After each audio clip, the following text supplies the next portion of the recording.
चंद्रपूर महापालिका निवडणुकीआधी काँग्रेसमध्ये मोठा अंतर्गत वाद उफाळून आला आहे। तिकीट वाटपावरून काँग्रेस कार्यकर्त्यांमध्ये तीव्र संताप पाहायला मिळतोय।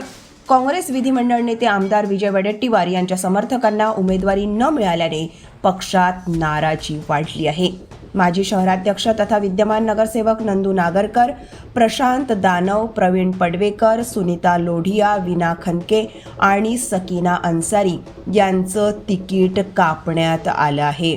माहितीनुसार तिकीट वाटपात खासदार धानोरकर यांचे एकतर्फी वर्चस्व राहिल्याचा आरोप होत असून आमदार वडेट्टीवार यांना आपल्या समर्थकांना उमेदवारी मिळवून देण्यात अपयश आल्याचे चित्र आहे। विशेष म्हणजे या इच्छुक उमेदवारांना AB फॉर्म देण्याचे आश्वासन देत अखेरच्या क्षणापर्यंत थांबवण्यात आले। 10 मिनिटात, अर्ध्या तासात फॉर्म पाठवतो असे फोन करून अखेर उमेदवारी नाकारण्यात आल्याचा गंभीर आरोप केला जात आहे। या सर्व घडामोडींमुळे अनेक प्रभागात बंडखोरी झाली असून काँग्रेसला निवडणुकीत मोठा फटका बसण्याची शक्यता वर्तवली जात आहे। दरम्यान भाजपातून आलेल्या उमेदवारांना संधी देत काँग्रेसमधील निष्ठावंत कार्यकर्त्यांना डावलल्याचा आरोपही होत आहे। एकूणच काँग्रेसमधील हा अंतर्गत गोंधळ पक्षासाठी चिंताजनक ठरत आहे।